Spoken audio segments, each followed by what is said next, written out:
Once upon a time in Nigeria, Miss Clara was the pride of Bright Horizon Academy, a prestigious school known for its competitive academic environment.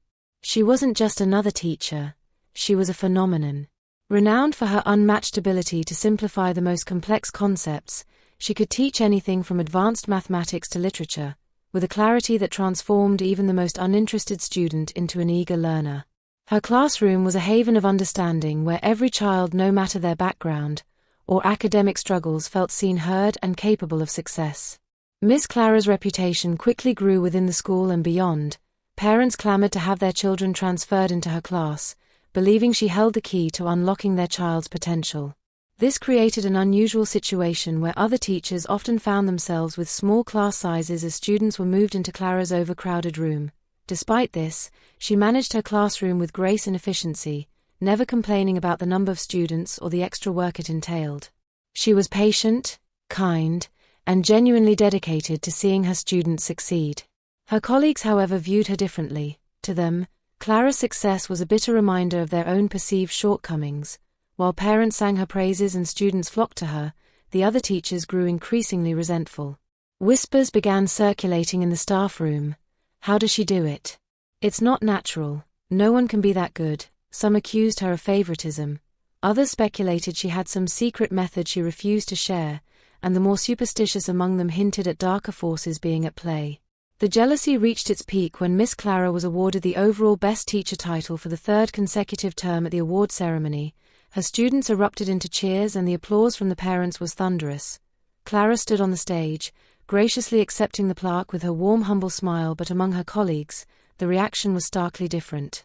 While a few clapped half-heartedly, most sat with clenched jaws and folded arms, their disapproval obvious, adding fuel to the fire. Clara's impact on struggling students was extraordinary. Students who had been branded dullards by other teachers suddenly began to excel after joining her class. This baffled the staff and further alienated Clara from her peers. Many teachers began to openly accuse her of undermining their authority by giving students false hope or catering to their weaknesses. Others made snide remarks, hinting that her teaching methods weren't as ethical as they seemed. Despite the growing hostility, Clara remained focused on her work. She avoided gossip and poured her energy into her students, refusing to let the negativity affect her. Her classroom became a beacon of positivity in the otherwise tense environment of the school. Students adored her not only for her teaching but for her genuine interest in their lives. She remembered their birthdays, encouraged their dreams, and even stayed after school to help those who needed extra attention.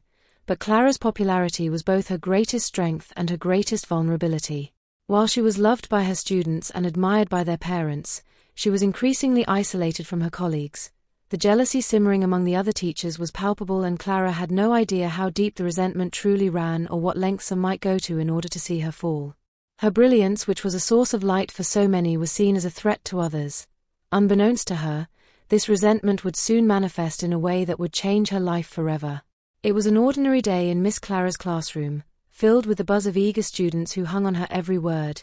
The room was alive with the sound of learning as she explained a particularly challenging concept in mathematics. Her voice calm and confident as always, the students seated in neat rows scribbled notes and asked questions, completely absorbed in the lesson. It was a scene of harmony and focus, a testament to the extraordinary bond Clara had with her students. As she moved between the desks, ensuring everyone was following along, Clara suddenly paused mid-sentence. A sharp searing pain radiated from her abdomen, causing her to clutch her stomach. Her usually composed expression twisted in discomfort.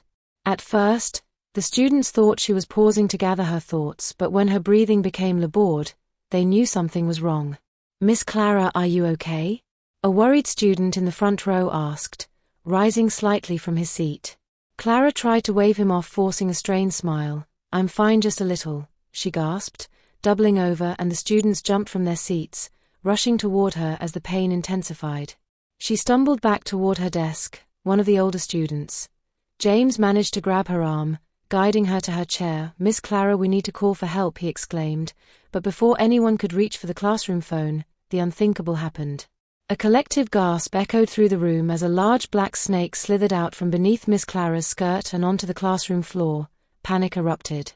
Some students screamed and scrambled onto their desks while others froze in horror, unable to process what they were seeing. Clara, overwhelmed by the pain and the chaos around her, fainted, collapsing onto her desk. The snake coiled on the floor, its glossy scales glinting ominously in the fluorescent light. After a few tense moments it slithered toward the door and disappeared into the hallway. The room was left in stunned silence except for the muffled sobs of a few terrified students, one of the bravest students. Maria quickly took charge. "We need to get help, someone go to the principal's office," she shouted. A young student dashed out of the classroom, tears streaming down his face while Maria stayed behind trying to comfort her unconscious teacher. Within minutes the principal and several staff members arrived, followed closely by the school nurse. The scene they encountered was one of chaos, students trembling and crying, and Miss Clara slumped over her desk, pale and unresponsive.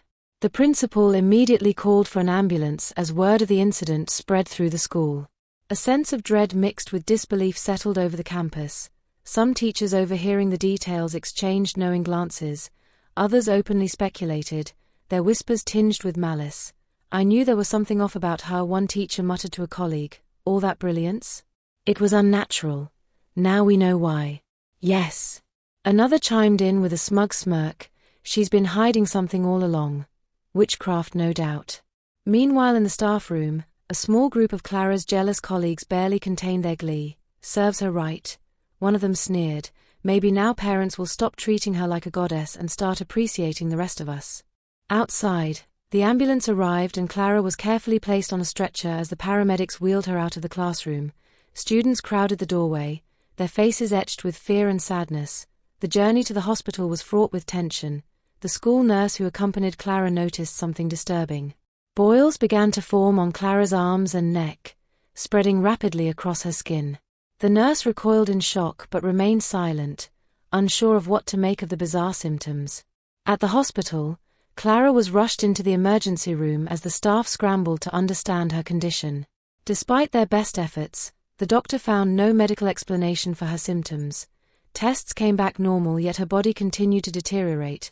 The boils worsened and her breathing became shallow. By the evening, Clara's condition was critical and her parents were summoned to the hospital.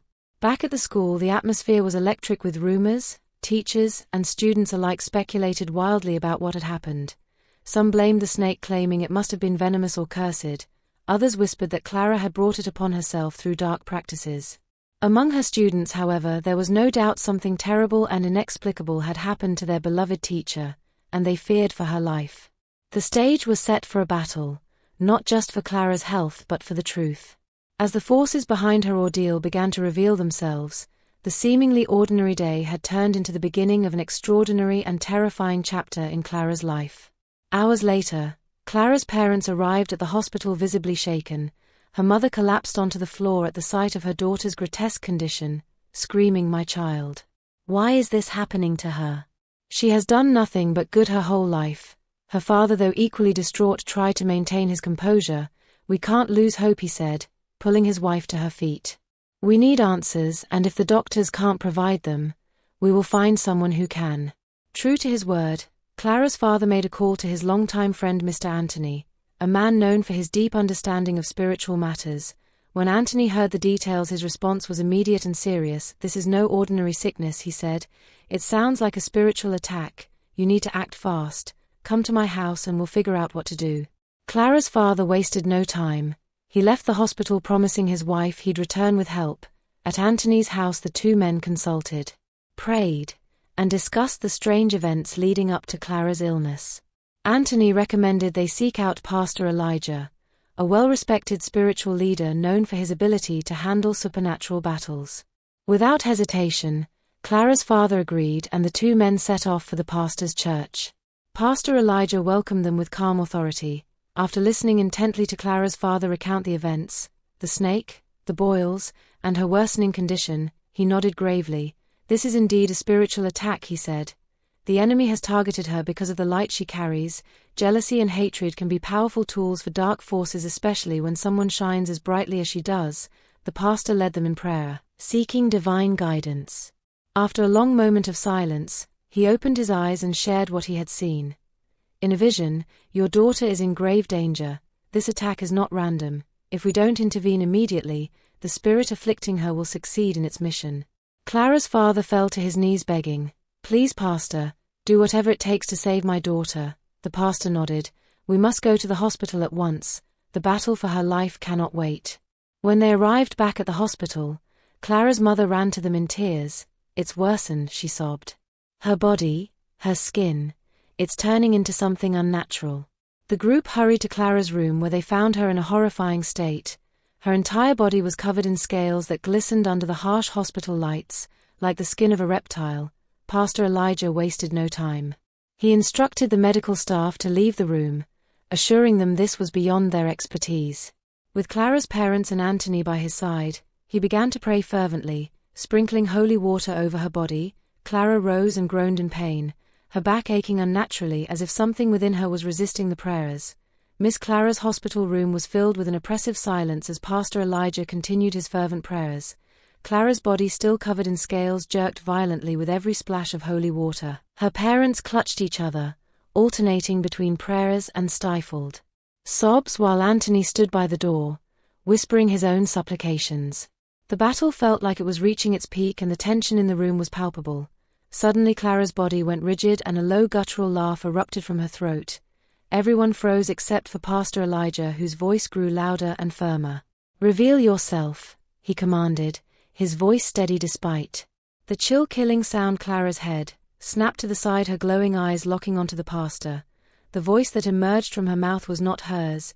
It was deep and filled with malice. "I will not leave her," the spirit snarled. "She deserves this. She refused me. She denied me what I was owed." Pastor Elijah's face remained calm though his heart raced. "Who are you and what did she do to deserve this torment?" he demanded, his tone unwavering. The spirit laugh echoed through the room, sending chills down everyone's spines. "She knows me well. I was just a simple student, a failure in everyone's eyes. I wanted to be in her class to bask in her brilliance, but she denied me. She pushed me away like the others." The voice cracked with a mixture of anger and pain. Clara's parents exchanged horrified glances, but Pastor Elijah continued, "You speak of envy and entitlement. What you have done is wicked and your time here is over. In the name of the Lord, release her now." The spirit hesitated, then hissed, "She didn't just deny me. She stole my chance at success when she refused my transfer. She sealed my fate. I failed and everyone laughed at me. She took everything from me, so I poisoned her water. I made her pay." Clara's body suddenly relaxed and her breathing slowed. Her eyes flickered open, confusion and fear filling the room as she regained consciousness for a moment. The room was still, the spirit seemingly silenced, but as soon as Clara looked around, her eyes widened in recognition. A misty form materialized in the corner of the room, a shadowy figure of a young girl. Clara gasped, tears streaming down her face. "It's you?" Clara whispered, her voice weak. "You were in my class once." The spirit now visible to everyone. She laughed, mocking. "Yes, you remember me now. You were too busy being perfect, too busy helping everyone else to notice me struggling. You told the principal there was no room for me in your precious class. I hated you for it." Clara began to cry harder. "I didn't deny your transfer out of malice.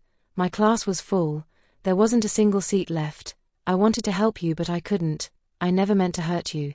The spirit paused as though considering Clara's words. Its form flickered and the room seemed to grow quieter. "You didn't mean it?" the spirit asked, its voice softer now, tinged with doubt. "No," Clara said earnestly, her voice trembling. "I would never turn anyone away if I had a choice. I'm sorry if I made you feel like you weren't important. You were." The spirit's figure wavered and its voice softened even more. "I wanted to succeed. I just wanted someone to believe in me." Pastor Elijah stepped forward, seizing the moment. "She did believe in you, and you have no right to punish her for your pain. Go now and let this woman live her life in peace." With a final mournful look at Clara, the spirit sighed. "I'm sorry." Its form dissolved into a mist and then into nothingness. The oppressive atmosphere in the room lifted instantly. Clara's scales began to fade, her skin returning to its natural state. She sat up slowly, her body weak but her mind clear. Her parents, overwhelmed with gratitude, clung to her hands, tears streaming down their faces. "You're going to be okay, my child," her mother whispered, stroking her hair. Clara, though still weak, managed a faint smile. "I'm so sorry for worrying you both," she said. Pastor Elijah placed a comforting hand on Clara's shoulder. "You've been through a great ordeal, but the battle is over. You are free." Clara nodded, still shaken but grateful. "Thank you," she whispered, her voice thick with emotion. "I don't know how to repay you." "Just continue being the light that you are," Pastor Elijah replied with a smile. "But remember, not everyone who smiles at you is your friend. Be vigilant and prayerful." Over the next few days, Clara's health steadily improved. The boils vanished, her strength returned, and her appetite was restored. Doctors marveled at her rapid recovery, though they remained puzzled by the absence of a medical explanation. To them, her illness was an anomaly, something they couldn't categorize or treat. For Clara and her family, however, the reason was clear: it had been a spiritual battle, and through faith, she had triumphed. A week after her release from the hospital, Clara was at home, still recovering but eager to return to her beloved classroom. One afternoon, as she rested on the couch with a book, the doorbell rang. Her father answered, and to Clara's astonishment, nearly her entire class stood outside holding flowers, cards, and gift baskets. "Miss Clara!" The students shouted in unison, their faces lighting up as soon as they saw her. They flooded into the living room, filling the house with laughter and energy. Each student took turns hugging her, some with tears in their eyes expressing how much they had missed her. "We were so scared," said Maria, one of the older students. "The whole school was talking about you. They said something bad happened, and we didn't know if you were going to come back." Clara smiled, her eyes welling up. "I'm so touched that you all came to see me. I missed you too, more than you can imagine." One student handed her a bouquet of fresh roses. "We brought you these to say thank you for everything you do for us," he said shyly. "You're the best teacher we've ever had."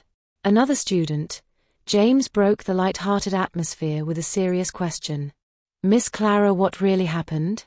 We saw the snake crawl out of your skirt. Was it poisonous? Did it hurt you?" The room fell silent, all eyes on Clara. She hesitated for a moment, then forced a gentle smile. "It's a little hard to explain," she said. "Honestly, I don't remember much. I fainted, and when I woke up I was in the hospital. The doctors told me it was malaria." The students exchanged skeptical glances, but they didn't push further. They were just happy to see their teacher alive and well. "Do you remember the snake at all?" Maria asked quietly. Clara shook her head, her expression neutral. "No, I don't. I think my mind blocked it out, but let's not dwell on that. We have so much to look forward to when I come back." If you enjoy this story, please give us a like and subscribe to support our small channel, and I will see you in the next story. Bye.